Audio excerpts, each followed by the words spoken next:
Bonjour à tous. En ce qui concerne le changement climatique, je dirais que, comme en toute chose, seule la dose fait le poison.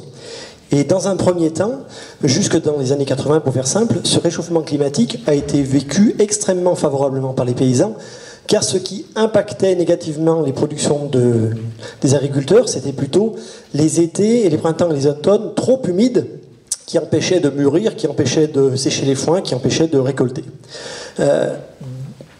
À partir des années 80, les premières difficultés sont apparues, des vraies sécheresses estivales, des vraies difficultés, mais les agriculteurs y ont perçu également des avantages.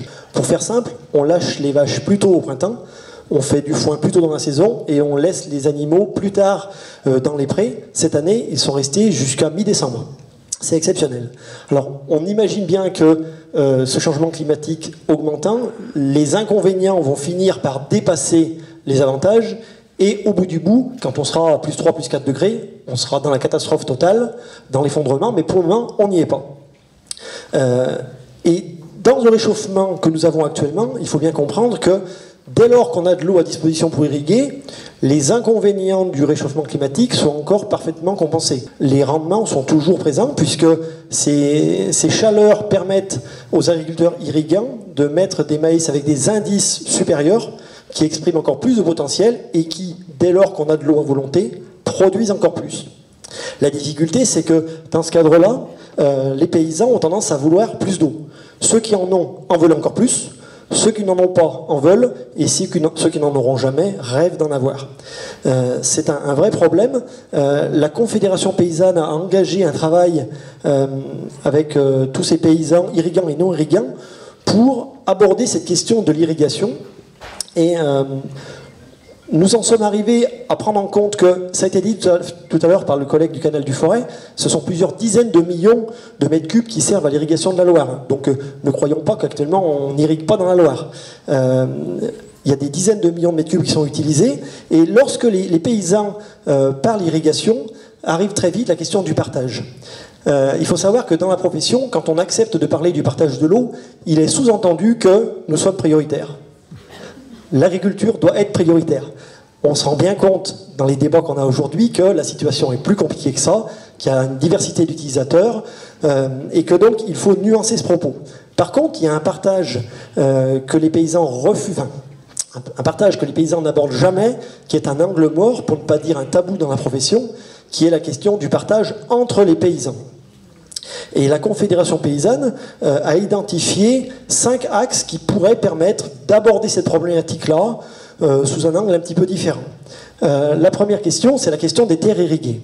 Dès lors qu'on pose la question du partage de l'eau, on commet des erreurs car on a l'impression que demander à un paysan de Montbrison de moins utiliser d'eau, ça fournira de l'eau à notre collègue Maxime Piotieri dans la vallée du Gier. C'est malheureusement faux. Il y a des réalités hydrologiques, géographiques, d'altitude qui font que les économies dans une zone ne fournissent pas forcément de l'eau dans une autre.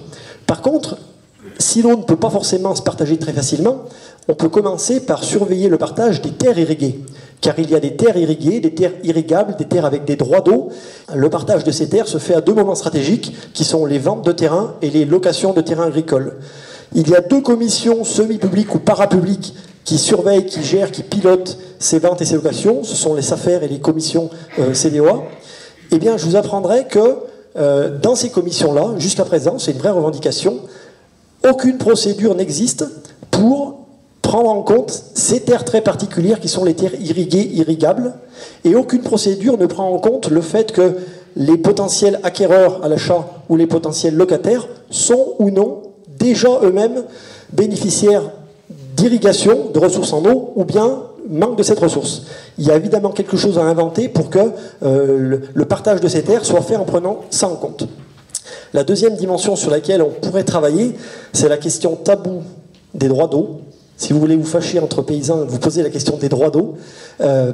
Lorsque les ouvrages collectifs ont été mis en œuvre, ce sont des dizaines de millions d'euros qui ont été investis, en grande partie subventionnés, mais quand même en partie payés également par les paysans. Les agriculteurs se sont engagés dans la durée à payer pour cette eau et à utiliser cette eau. La difficulté, c'est que ça se traduit par des droits d'eau qui sont pour la plupart inaliénables Et on a des fermes qui bénéficient de volumes d'eau très conséquents, que les paysans valorisent bien, mais uniquement parce que le père, le grand-père, ou le paysan qui était en place, voici maintenant 30, 40, 50 ans, avait engagé sa ferme dans cette logique d'irrigation. Et on a d'autres fermes sur le même territoire, sur la même commune, qui ne bénéficient pas d'eau, pas de droit d'eau, uniquement parce que le grand-père n'avait pas signé ce document.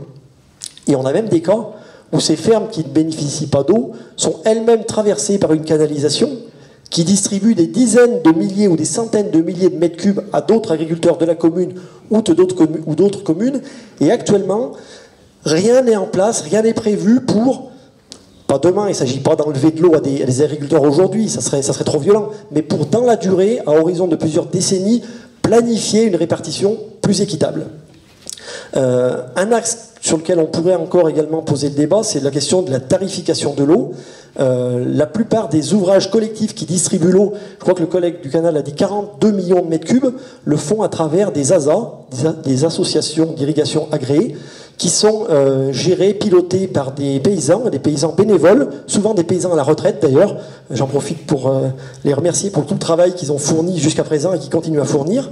Eh bien, chacune de ces ASA, jusqu'à présent, fonctionnait comme une association propre qui gérait son budget, pilotait ses tarifs d'abonnement et de consommation d'eau avec une certaine diversité au niveau départemental, à tel point que certaines avaient des logiques d'abonnement élevés, d'autres d'abonnement faibles, certaines de prix plancher, de prix plafond, de prix progressif ou dégressif.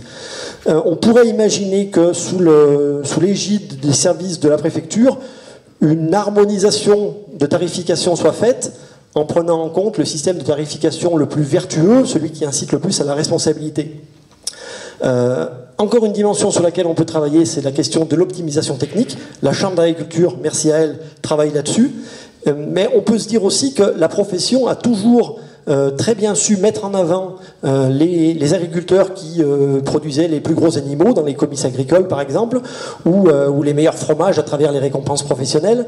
Jusqu'à présent, on n'est pas encore dans la logique de mettre en avant, de montrer comme exemple les agriculteurs, il doit bien y en avoir quelques-uns, qui arrivent mieux que nous à exploiter cette quantité d'eau en dégageant avec la même volume d'eau plus de valeur ajoutée, ou plus d'emplois, ou plus de tonnes, ou plus de calories, que sais-je, les critères sont à établir. Un dernier aspect, c'est celui des contreparties environnementales. Il faut savoir que la PAC oblige les agriculteurs à avoir des contreparties environnementales en termes de diversité ou nombre de haies, kilomètres de haies par exemple.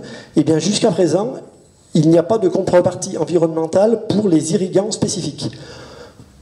Il existe des fermes dans notre département qui peuvent utiliser des dizaines ou des centaines de milliers de mètres cubes d'eau par an et qui, sur leur ferme, n'ont pas une seule mare avec une seule grenouille. C'est quelque chose dont on se dit que, pas forcément demain, mais dans la durée, on pourrait imaginer que les fermes irrigantes aient soit vécu, je reprends le mot oasis qu'avait dit Maxime, soit également se voient attribuer des espèces d'exigences environnementales qui font que toute cette eau, tous ces volumes énormes d'eau qu'on utilise, je suis moi-même irrigant, je me dénonce, aient des contreparties environnementales spécifiques. Et enfin, je dirais que ces contreparties environnementales pourraient faire que les citoyens accepteraient justement mieux cette irrigation. Dans la Loire, on a un paysage qui a été respecté par la profession. On a encore des haies, on a encore des arbres, on a encore un petit peu de mares. C'est pas le cas partout. Tout à l'heure, on a à peine parlé du marais Poitevin et des méga-bassines. Il faut savoir que moi, j'ai vécu 1 an dans cette région. Le marais Poitevin a été assassiné. Les paysages sont massacrés. Les agriculteurs des Deux-Sèvres ont saccagé leurs paysages. Et c'est parce que notre profession a saccagé ces paysages que ces méga-projets sont mal acceptés par les citoyens. Dans la Loire, c'est pas le cas. Dans la Loire, le collègue de la Chambre l'a dit, on a des projets de petites réserves, de petites bassines à taille humaine, et pour le moment, c'est plutôt bien accepté par les citoyens parce que le paysage ressemble encore à quelque chose. Pour finir, je dirais que pour la Confédération paysanne, la question de l'eau et du partage de l'eau doit être vue avec 2 dimensions. La première, c'est l'aspect presque philosophique, la question de l'équité, la question du partage entre la nature et les humains qui doit être posée, mais également la question entre utilisateurs et entre paysans. Bref, la question de la démocratie. Mais si on s'en tient là, Effectivement, ce sont des paroles en l'air, ce sont des paroles creuses. Il faut aussi accepter de parler technique avec les collègues, les techniciens, par les volumes, par les pressions, par les mètres cubes, longueur de tuyaux, par les kilowatts, tarification, droit réglementaire. Bref, il faut s'intéresser aux chiffres. Et dès qu'on donne des chiffres, je vous invite à être tous prudents parce que je peux vous sortir des chiffres qui disent tout et son contraire. L'irrigation est un sujet compliqué, il faut s'y intéresser dans la durée. Et si on veut éviter l'accaparement et les conflits d'usage, il va falloir élever le niveau de compétence des citoyens et de toutes les composantes de la société sur cette question d'irrigation. Il ne s'agit pas tant que les citoyens décident de tout sur l'eau, mais que les décisions soient faites sous le regard éclairé des citoyens. Voilà.